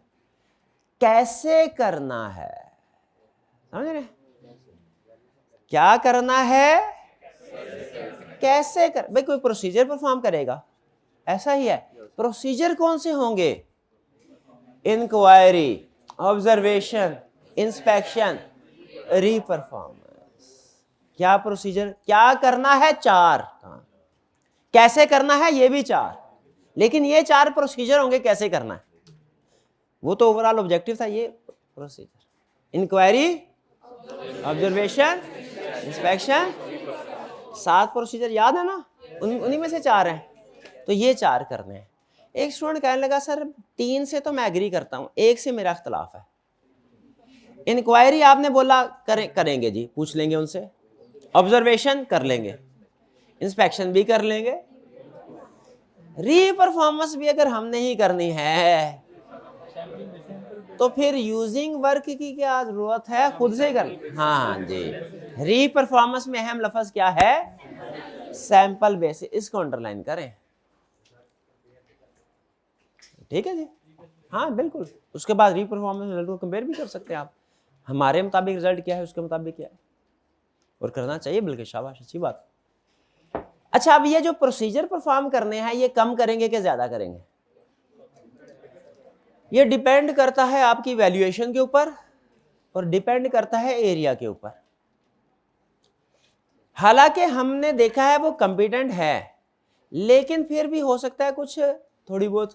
देखिए थ्योरेटिकली ये कहना रिस्क हाई होगा या रिस्क लो होगा ये बहुत आसान है और उसके मुताबिक आगे चलते हैं हम, लेकिन प्रैक्टिकली ये कोई हमारे पास कोई ऐसा मेजरमेंट यूनिट नहीं होता जो हमें ये बता दे रिस्क 32% है, रिस्क 78% है। जो हाई रिस्क वाली कैटेगरी होती है ना उसमें भी हो सकता है कुछ लो आइटम्स हो, और जो लो रिस्क वाली कैटेगरी होती है उसमें भी, समझ रहे हैं। तो यहां पे हालांकि हम ऊपर कह चुके हैं कि इंटरनल ऑडिटर के वर्क को हम तब यूज करेंगे उन एरियाज में जिनमें रिस्क कम है, जजमेंट कम है। यहां पे एक बात कहता है, कहते हैं nature, time and extent of such work will depend on risk, materiality and judgement of the area and completeness and objectivity of internal audit function. यानी ये जो आपने प्रोसीजर परफॉर्म करने हैं ना, ये 2-4 करेंगे कि 20-30 करेंगे, ये डिपेंड करता है आपकी वैल्यूएशन के ऊपर कि इंटरनल ऑडिटर कैसा है, कंपिटेंट है कम, इतना कंपिटेंट नहीं है ज्यादा, एरिया ज्यादा रिस्की है, ये प्रोसीजर भी ज्यादा कम रिस्की है। तो स्टूडेंट कहने लगा सर वो तो हम ऑलरेडी देख चुके हैं, एरिया लेस रिस्की है। हाँ, लेस रिस्की में से कंपैरेटिव इवैल्यूएशन करनी है, रिलेटिव इवैल्यूएशन करनी है लेस रिस्की, हाई रिस्क होता तो करते नहीं। लेस रिस्क में भी जहां पे आपको वो याद है, आपको एक स्टूडेंट ने सवाल पूछा था हमसे, कहता है सर वो जो सैम्पलिंग आपने सिखाई है पहले लार्ज आइटम को सेलेक्ट कर लें, फिर इसकी आइटम को सेलेक्ट कर लें, फिर रिमेनिंग में सैम्पलिंग करें। तो वो सवाल लेके आया कि सर रिमेनिंग में भी अगर कोई हाई वैल्यू आइटम्स हो तो फिर मैंने कहा नहीं, उतना डिटेल में हमने नहीं जाना, हो सकती हैं, वरना तो फिर आप हर जो रिमेनिंग कैटेगरी बनेगी ना उसमें यही सोचते जाएंगे कि इसमें हाई, तो नहीं। ठीक है, ये लाइन समझ आ गई, ये लाइन क्यों लिखी है, nature, timing and extent of सच। हालांकि हम ऑलरेडी चेक कर चुके हैं, एरिया भी लो रिस्क वाला है, वो भी कंपिटेंट है, लेकिन यहां पे क्यों कह रहा है कंपैरेटिव। क्लियर हो गया यहां तक, बड़ा काम हमने कर लिया, समझ लीजिए 1/3 लेक्चर हमारा हो गया। अभी तक हमने क्या सीखा, इवैल्यूएट इंटरनल ऑडिट फंक्शन को, इवैल्यूएट किया एरिया को, एडिक्वेसी ऑफ वर्क, और एडिक्वेसी ऑफ वर्क में याद रखें एग्जाम में जब पूछे तो सिर्फ 4 लाइन ना लिख के आ जाइएगा कि क्या चीजें चेक करनी है, कैसे चेक करनी है, ये भी लिखना चाहिए, खास तौर पर जब मार्क्स ज्यादा होंगे। यहां तक क्लियर? फिर वैसे तो टॉपिक तकरीबन समझे खत्म, लेकिन छोटी मोटी ना वो आपको टिप्स दे रहा है। कह रहा है भाईजान बजाय ये कि आप एंड पे जाएं और आप परेशान हो कि आपका तरीकाकार कुछ और था, इंटरनल ऑडिटर ने किसी और तरीकाकार के मुताबिक काम किया है, आप पहले ही आपको पता है साल के बाद मैंने जाना ऑडिट करने, अपॉइंटमेंट पहले हो जाते हैं ना ईयर एंड से पहले, आप ईयर एंड से 4, 5, 6 महीने पहले, 7, 8 महीने पहले ही एक दफ़ा इंटरनल ऑडिट वालों के साथ मीटिंग करके डिस्कस ना कर लें कुछ चीज़ें, वो ज़्यादा बेहतर नहीं है, ताकि अगर कहीं पे आपका और उसका डिफरेंस है वो अलाइनमेंट हो जाए और वो उसी एंगल के ऊपर काम करे जिस एंगल से आपने टेस्टिंग करनी है। जैसे सैंपल सिलेक्शन मेथड एग्री कर ले, क्या होगा, ये ना आपको रैंडम चाहिए और वो ब्लॉक सिलेक्शन करके बैठा हो, मटीरियलिटी लेवल एग्री कर लें, सैंपल साइज एग्री कर लें, ये सारी चीज बहुत बताइए क्या डिस्कशन होनी चाहिए कि नहीं, coordination collaboration external auditor internal auditor की पहले से होनी चाहिए कि नहीं होनी चाहिए। ये डायरेक्ट असिस्टेंस में जरूरी नहीं है, डायरेक्ट असिस्टेंस में तो आगे खुद उसको बता देगा ये काम ऐसे ऐसे करो, लेकिन यूजिंग की वर्क ऑफ इंटरनल ऑडिट में रिस्क है कि ऑलरेडी उसने काम करना है, हमने उससे नहीं करवाना, तो ऑलरेडी काम अगर उसने किसी और, हमने दाएं तरफ जाना है उसने बाएं तरफ का कर लिया, प्रॉब्लम हो जाएगी। तो इसीलिए कुछ मैटर स्टैंडर्ड कहता है आप डिस्कस कर लो, ये बाकी इजी वाले मैटर है, मतलब इनमें कोई टेक्निकल चीज नहीं है कि नेचर ऑफ वर्क परफॉर्म, क्या प्रोसीजर परफॉर्म करने हैं, टाइमिंग कब करने हैं, कवरेज क्या होगी, materiality performance materiality, method of sample selection, sample size, documentation करनी है, ये ना पता चले वो काम सारे की है, वर्बल की है। हमारे स्टैंडर्ड तो हमें कहते हैं कि आपका डॉक्यूमेंटेशन होनी चाहिए, रिव्यू एंड रिपोर्टिंग प्रोसीजर के उनका रिव्यू भी हो, आपस में इंटरनल रिपोर्ट्स भी बनाते हो, ताकि कोई पता चल जाए ना, कोई सीनियर भी देख रहा है तो हमारी रिलायंस बढ़ जाती है। ठीक है, जब पता चले कि काम उसने खुद किया है और फिर एक सीनियर ने भी देख लिया तो वो काम के ऊपर हमारी रिलायंस। तो बताइए ये क्या पहले से डिस्कस कर लेना चाहिए कि नहीं है? ये छोटे मोटे मुश्किल नहीं है, देख लें, एक दफा पढ़ के देख लें, इसमें शायद कोई ऐसा लफ्ज हो शायद जो आपको समझ ना आए, सारे समझ आ गए, ऐसा ही है। आप एग्री करते हैं कोई ऐसा मैटर जो आपके ख्याल में डिस्कस करने की जरूरत नहीं, कर लेना चाहिए, बेहतर है। चलिए, ये एक छोटा सा कंसेप्ट था। क्या डायरेक्टर्स को कोई कम्युनिकेशन करनी चाहिए? क्यों? मेरा तो ख्याल है डायरेक्ट असिस्टेंस में करनी चाहिए, क्योंकि वो उनकी इजाजत से पैसे उनसे ले रहे हैं, काम हमारा कर रहे होंगे, तो डायरेक्ट असिस्टेंस में तो मेरा ख्याल है डायरेक्टर से परमिशन लेने की जरूरत है। Using the work of internal auditor में मेरा नहीं ख्याल जरूरत, स्टैंडर्ड कहता है इसमें भी आपने कम्युनिकेट करना है। Land use of work of internal function किस लिए? For their understanding of proposed audit approach, कि हमारी ऑडिट अप्रोच क्या होगी।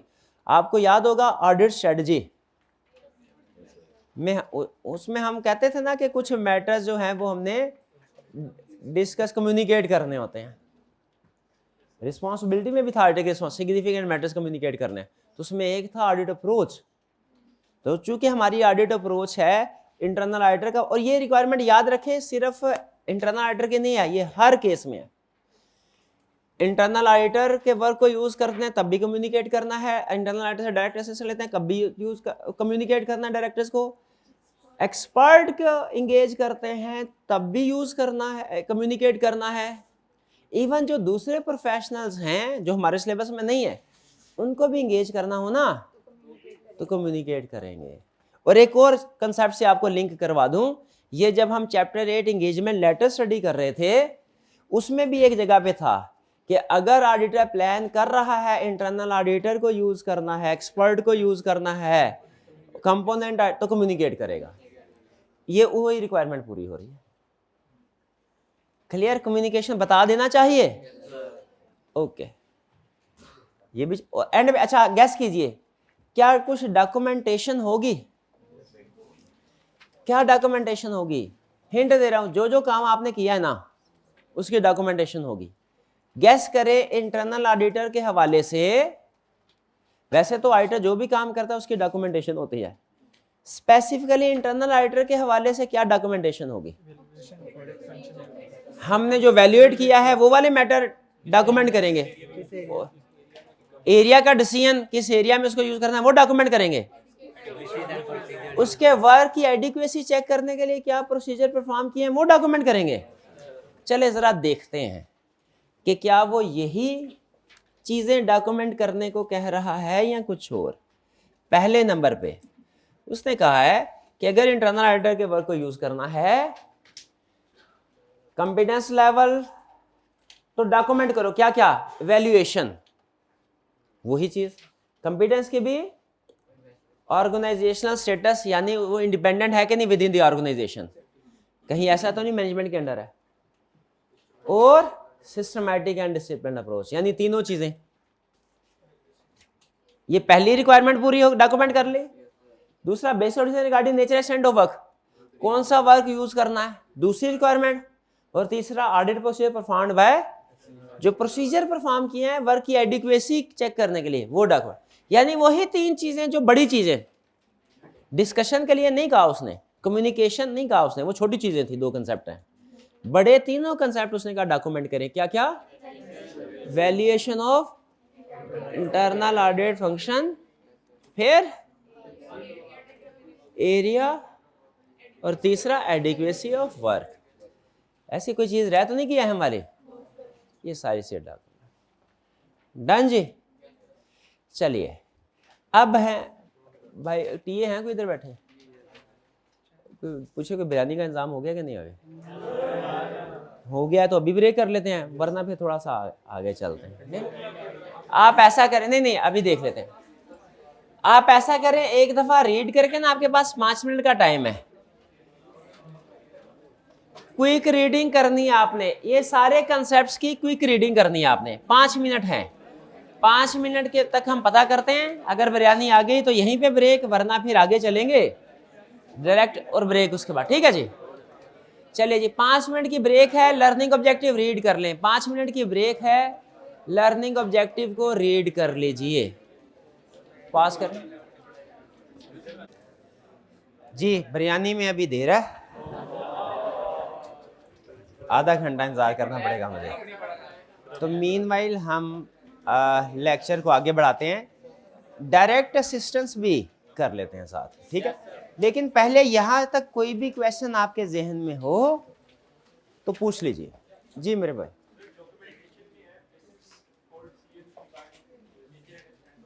हाँ जी, डॉक्यूमेंटेशन है basis of decision regarding nature and use of, कि आपने जो डिसाइड किया है कि सेल्स के एरिया में इंटरनल ऑडिटर के वर्क को यूज किया है, करना है, इसकी क्या बेसिस है, किस वजह से किया है। आप बताएंगे हमारी रिस्क असेसमेंट से पता चला सेल्स में रिस्क कम है इसलिए यूज किया, इसमें जजमेंट्स कम इन्वॉल्व होते हैं इसलिए। लेकिन अगर आपको लगे कि जी सेल्स में ज़्यादा है, फिर इसको यूज़ नहीं करेंगे। यानी जिस एरिया को भी आपने पिक किया है ना कि इसमें इंटरनल ऑडिटर के वर्क को यूज़ करना है, डॉक्यूमेंट में आपने साबित करना है कि उसमें रिस्क कम था, उसमें जजमेंट कम थी, ये है बेसिस, ठीक है जी।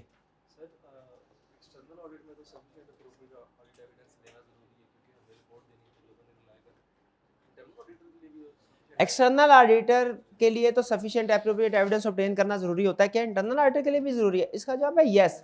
ये हर प्रोफेशनल के लिए, देखिए किसी भी नतीजे पे आपने पहुंचना है ना, तो उसके लिए सफिशिएंट एप्रोप्रिएट एविडेंस होना जरूरी होता है, ठीक है। अब फर्ज कीजिए आप जाए यूके जाए और उधर जो है वो फर्ज के इंसान है, कोई उससे गलती हो जाती है, कोई लॉ की वायलेशन हो जाए और वहां पे कोई गोरा कहे पाकिस्तानी होते ही ऐसे हैं, तो क्या ये उसका कंक्लूजन ठीक है?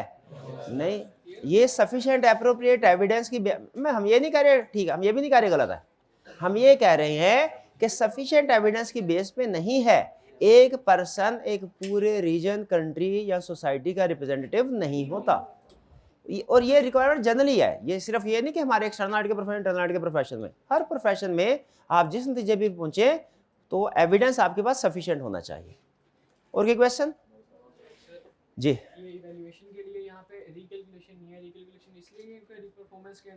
हाँ, रिकैलकुलेशन रीपरफॉर्मेंस के अंदर ही आ जाती है, इसीलिए अलग से नहीं है।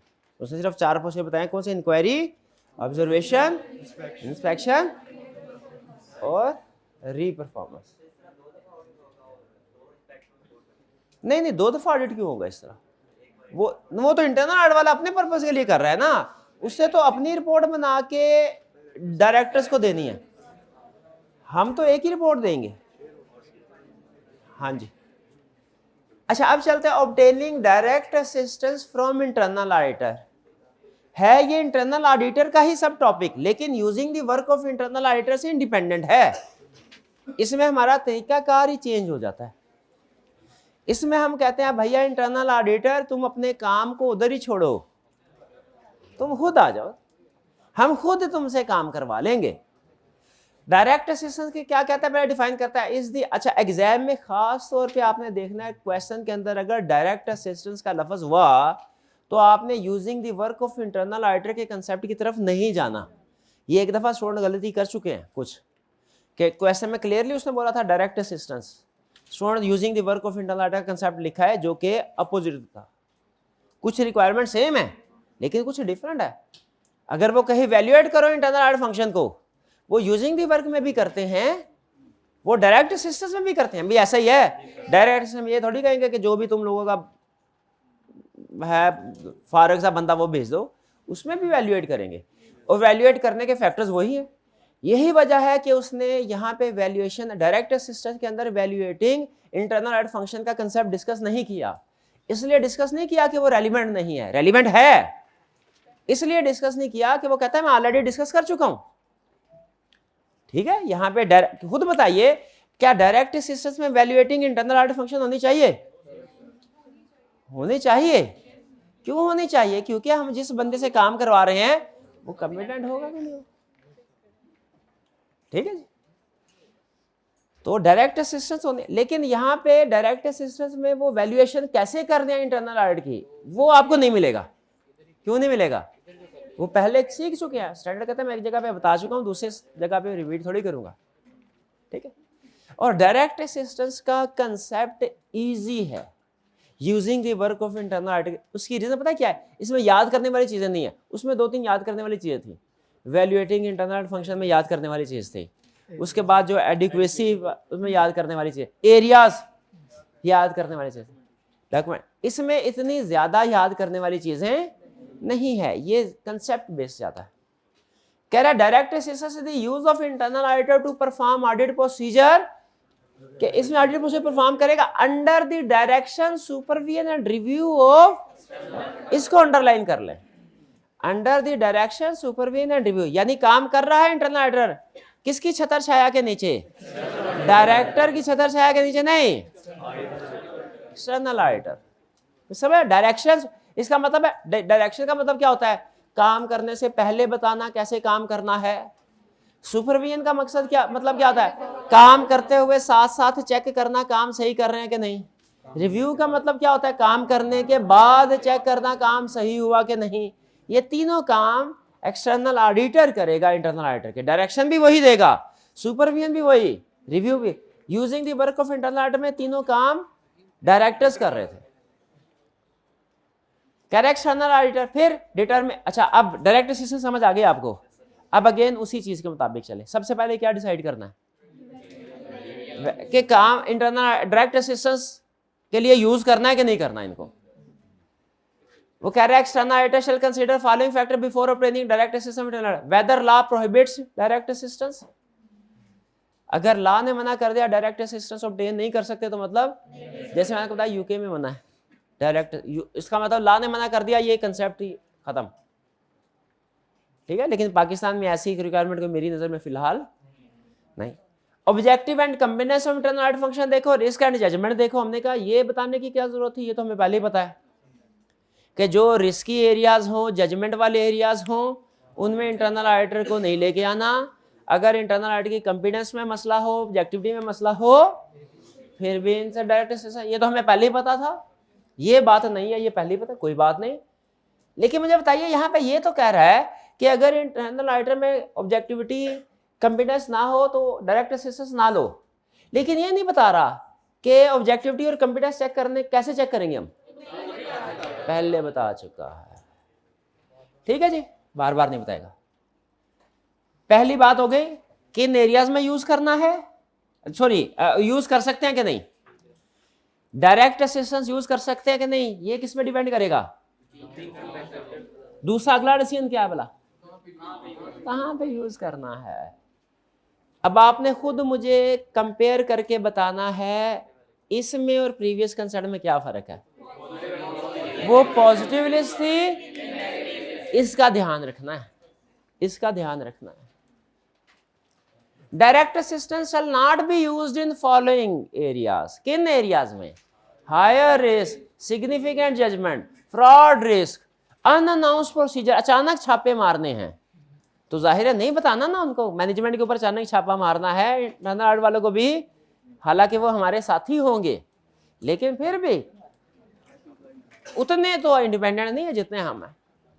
Assigning responsibility to handle external confirmation request, external confirmation अहम पता है, डायरेक्ट होना जरूरी है तो ये इनडायरेक्ट हो जाएगी, इसलिए उसने एक्सटर्नल कंफर्मेशन की एग्जांपल दी। इंटरनल ऑडिट वाला भी मिल गया है तो वो भी कंपनी का पता, इनडायरेक्ट हो जाएगी।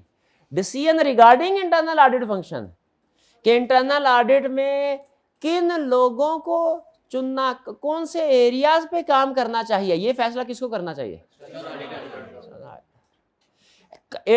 इंटरनल ऑडिटर कंपिटेंट है कि नहीं, ऑब्जेक्टिव है कि नहीं, ये डिसीजन किसने करना है, कि इंटरनल ऑडिटर से पूछ लें, सर आप चीफ इंटरनल ऑडिटर हैं, आपके अंडर जो जो कंपिटेंट ऑब्जेक्टिव बंदे हैं ना वो हमें भेज दें, तो ये थोड़ी डिसाइड करेगा, वो हम डिसाइड करेंगे। हाँ, कौन सा काम करना चाहेंगे वो थोड़ी डिसाइड करेगा, हम करेंगे। Areas relating to work in which internal auditor is, किसी भी बंदे से अगर वो कहें काम कहेंगे ना करने को जो उसने पहले किया हुआ किसी और के लिए, वो क्या करेगा, वही काम आपको टिका देगा, कहेगा ये सर यही काम है। तो अगर कोई काम test of control, test of detail internal audit वालों ने ऑलरेडी पास में किया, यूजिंग दी वर्क में किया हुआ है, हम उसे डायरेक्ट असिस्टेंस में कहते हैं आप नए सिरे से करो, क्या वही काम करेगा दोबारा, क्या करेगा। मैं आपसे वो केस स्टडी कह दूं जो आपने पहले की हुई है तो क्या कल जब चेक करेगा आप करके लाएंगे, देखा यही वजह है। आप कहे हाँ सर ज़बानी कलामी पढ़ ली थी बोल तो ये, या चेक करवानी हुई पुरानी वाली, सारे नहीं करेंगे लेकिन रिस्क है, रिस्क है। वैसे मुझे पूरा यकीन है ना आपने पहले की होगी। तो ये बात समझ आ गई, areas relating to work in which internal auditors already involved. फिर नीचे क्या कह रहा है, in all other areas external auditor can use direct assistance. अब देखिए एग्जामिनर ने दाव कैसा खेला और आप मासूम उसके दाव में आ गए।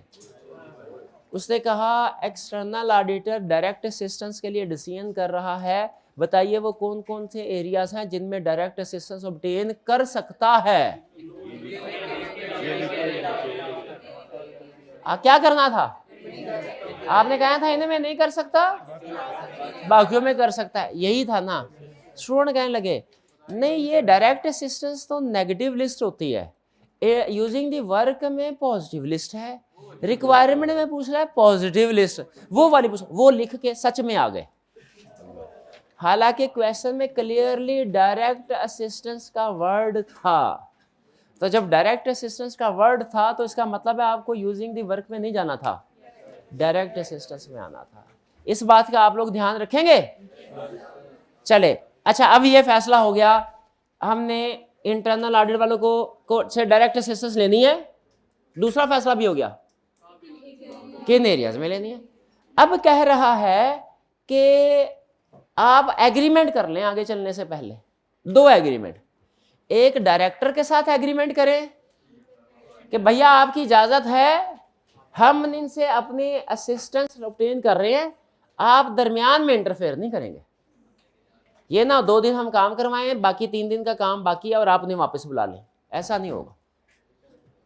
ठीक है, आप कुछ दिनों के लिए इन्हें मैनेजमेंट के कामों से छुट्टी दे दें, अलग कर दें अपने काम। और दूसरा एग्रीमेंट उन इंटरनल ऑडिटर से करना है जिनसे डायरेक्ट असिस्टेंस ले रहे हैं 3-4 लोगों से। 2 चीजें, पहली चीज कॉन्फिडेंशियलिटी, कि जो हम तुम्हें सिखाएंगे ना, अब हम तुम्हें सिखा रहे हैं, अब तुम बिल्ली हो, हम तुम्हें नहीं हाँ बिल्ली ठीक है, पहले शेर को सिखाती है बिल्ली, अब शेर सिखाएगा बिल्ली को। मैंने कहा बिल्ली तुम्हें हम दाव पेच सिखा रहे हैं, शेर वाले सारे नहीं सिखाएंगे, 1-2 बराए मेहरबानी इसे कॉन्फिडेंशियल रखना, इसे किसको, पांडा को ना बता देना, पांडा मैनेजमेंट, ठीक है। हाँ जी, तो ये एग्रीमेंट बताए होने चाहिए कि नहीं होने चाहिए। और उसने कहा अगर तुम्हारी ऑब्जेक्टिविटी को कभी थ्रेट हो ना, हमें इन्फॉर्म कर देना ताकि हम तुम्हें अलग कर दें। एग्रीमेंट होने चाहिए कि नहीं, क्लियर। पहले डिसाइड किया डायरेक्ट असिस्टेंस लेनी है कि नहीं, फिर डिसाइड किया किन एरियाज में, फिर एग्रीमेंट किए। अब क्या होना है, अब उनके काम को चेक करना है कि काम करवाना है। शाबाश, हेडिंग नोट किया आपने, डायरेक्शन सुपर। ये नहीं कह रहा इवैल्यूएट एडिक्वेसी ऑफ वर्क, ना ना ना ना ना ना, पहुंचे। इवैल्यूएट क्यों नहीं कह रहा इवैल्यूएट एडिक्वेसी ऑफ वर्क, काम तो नहीं करवा रहे ना, कह रहे direction supervision and review. External auditor shall direct supervise and review work performed by internal auditor to ensure that internal auditor ने सफिशिएंट एप्रोप्रिएट एविडेंस कर लिया है। डायरेक्शन भी देगा, सुपरविजन भी, रिव्यू भी, हर मरहले पे साथ, शाना बशाना, कंधे से कंधा मिला के। ये बात समझ आ गई। इन डूइंग सो, ऐसा करने में external auditor shall recognize that in the auditor not independent of entity, therefore direction super review shall be of हाँ जी, आप नोट करें, डायरेक्शन सुपरविजन रिव्यू हमने इंटरनल ऑडिटर की भी करनी है। Direction supervision and review external auditor अपनी team की भी तो करता है, हाँ? गैस कीजिए, अपनी टीम की जितनी डायरेक्शन सुपरविजन एंड रिव्यू करता है एक्सटर्नल ऑडिटर, ये इंटरनल ऑडिटर से जब डायरेक्ट असिस्टेंस ले रहा है उतनी ही करेगा, उससे कम के उससे ज्यादा, मोर एक्सटेंसिव के लेस एक्सटेंसिव के सेम, सेम नहीं, सेम सेम सेम क्यों, सेम क्यों नहीं, एक्सटेंसिव क्यों, वो इतना इंडिपेंडेंट नहीं होता, चोर चोरी से जाएगा, हेरा फेरी फिर भी कर सकता है, तो उसकी हेरा फेरी पे नजर रखने के लिए डायरेक्शन सुपरविजन रिव्यू करनी है, और जितना अपनी टीम से करते हैं ज्यादा। और रीजन भी बता दी उसने, क्यों, इंडिपेंडेंट नहीं है। और ये रिव्यू में कह रहा है, रिव्यू में आपने सिर्फ सवाल जवाब नहीं कर लेने, कुछ आपने कुछ उसका काम चेक बैक जरूर करना है अंडरलाइन डॉक्यूमेंट के साथ कि सही कर रहा है कि नहीं कर रहा, टिक्कू तो नहीं कर दिया। जैसे किसी प्रोसीजर में लिखा हुआ था कि इस पेमेंट को बैंक स्टेटमेंट में ट्रेस करो, सबसे ज्यादा टिक्कू हम इसके ऊपर प्रैक्टिस में लगाते थे, जूनियर थे जो। बैंक स्टेटमेंट में ना हजारों ट्रांजैक्शंस होती हैं, वो ढूंढना बड़ा मुश्किल होता था, और खास तौर पे क्लाइंट हमें, अब तो खैर वो कॉपी दे देता है, आपको कंट्रोल F करके सर्च कर सकते हैं, उस वक्त हमारे ज़माने में कॉपीज़ भी प्रिंट होते थे, वो एक एक ट्रांजैक्शन हमें देखनी पड़ती थी, तो वो एक मसला। तो चेक बैक करने का मतलब देखो कि जहाँ पे लिखा हुआ है कि बैंक स्टेटमेंट में ढूंढो इसको क्लियर हुई है कि नहीं, वहाँ पे वाकई उसने बैंक स्टेटमेंट देख के टिक किया हो, देखे बगैर टिक ना कर दिया हो। तो चेक बैक करना है कुछ ट्रांजैक्शन को, सबको नहीं करना, हाँ सबको करना है तो बेहतर खुद ही कर लो, सारा काम ही खुद कर लो। कम्युनिकेशन विद दो शाफी गवर्नेंस, कम्युनिकेशन करनी है, ये तो जरूरी। डॉक्यूमेंटेशन करनी है आपको, मैं अब एक्सपर्ट देखना नहीं, इधर अब किताब की तरफ ही देख, चैलेंज क्वेश्चन, एक्सपर्ट मानूंगा आपको ऑडिट, पूरे ऑडिट का समझ, मान लूंगा कि आप ऑडिट का मजाज समझ गए हैं, अगर आप मुझे बता देंगे कि डायरेक्ट असिस्टेंस में कौन कौन से वर्क डॉक्यूमेंट करने हैं, इवैल्यूएशन, अच्छा चले, ओके, एरियाज, ओके, एग्रीमेंट, शाबाश है, पिक कर लिया आपने, और वर्किंग पेपर्स, वर्किंग पेपर्स हमारे हैं क्या, वर्किंग पेपर्स हमारे ही हैं। यहां जो इंटरनल ऑडिटर काम कर रहा है हमारे छतर छाया में, वर्किंग पेपर्स किसके हैं, क्या वो भी डॉक्यूमेंट होने चाहिए। आइए जरा देखते हैं, अब इम्तिहान आपका 1 2 3 4 5 चीजें, 3 चीजें अगर आपकी मैच हो गई तो इसका मतलब आप पास इंशाल्लाह, जिसने पार्टिसिपेट किया। External auditor required to document following, क्या? Valuation of competence and objectivity. एक मैच हो गई, ठीक है, ये पहले भी थी, इधर भी है। Basis of decision regarding nature and extent of work, किस किस एरिया में यूज करना है, किस में नहीं, ये पहले भी था, उसमें यूजिंग दी वर्क में भी था, इधर भी है। नहीं, ये वाली नहीं हुई, अच्छा चले, हालांकि कॉमन सेंस की बातें होनी चाहिए। Who reviewed the work perform, date and extent of such, review करना है कि नहीं इसका, और ज्यादा करना है, ये नहीं पिक कर पाया आप, ऐसा ही है ना, रिव्यू करना। रिटर्न एग्रीमेंट्स ये कर लिया था, और आखिरी वर्किंग पेपर ये भी हो गया था, शाबाश। 5 में से 3 फैक्टर्स आपने सिर्फ अपनी जजमेंट, इसका मतलब है एग्जाम में अगर सब कुछ भूल भी जाए ना, लेकिन आपने क्लासेस लिविंग ऑडिट को पढ़ा हुआ है, जजमेंट की बेस पे अटेम्प्ट करते हैं, इंशाल्लाह 50% से ज्यादा ठीक होगा। और ये उस एक क्वेश्चन के लिए है जिसका कोई सर पैर समझ नहीं आता, बाकी तो आपको पता होगा कहाँ से। एक क्वेश्चन ऐसा होता है, हर पेपर में होता है, ऐसा नहीं हर पेपर में नहीं होता, हमारे ज़माने में तो हर पेपर एक क्वेश्चन होता था। हमें तो हमारे टीचर कहा करते थे आपने 100 में से 50 नहीं लेने, 80 में से 50 नंबर लेने हैं। बहरहाल चले हैं, तो एक आधा क्वेश्चन से रखा, बहरहाल कभी नहीं भी रखा होता, लेकिन मैं समझा ये चाह रहा हूँ, अगर कोई क्वेश्चन ऐसा आ भी जाए तो छोड़ना नहीं, जजमेंट की बेस पे सॉल्व कर। क्लियर जी? खुद बताइए, डायरेक्ट असिस्टेंस आसान था कि यूजिंग दी वर्क? शाबाश। अब सुन लें, इंटरनल ऑडिटर खत्म, ये लेक्चर खत्म, अगला लेक्चर होगा शुरू आधे घंटे बाद, लेकिन थोड़ा सा इसकी ड्यूरेशन 2:30 बजे का टाइम का था ना, 3 बजे तक हो जाएगा। अब ब्रेक आ गई ना, बिरयानी नहीं खानी, बिरयानी खाने का टाइम मेरे लेक्चर का नहीं है ये। इंशाल्लाह इस टाइम में नमाज पढ़ें, नमाज के बाद फौरी तौर पे बिरयानी अरेंज होगी, बिरयानी खाएं, एंजॉय करें। 2 बजे इंशाल्लाह अब हमारी क्लास स्टार्ट होगी। एग्रीड? नमाज का टाइम हो गया, 1:30 बज गए हैं, मस्जिद में नमाज पढ़ें, उसके फौरी बाद आए, उसके बाद आपके मनोरंजन का इंतजाम किया गया है। आज का लेक्चर यहाँ पे ख़त्म करते हैं हम। अल्लाह हाफिज़।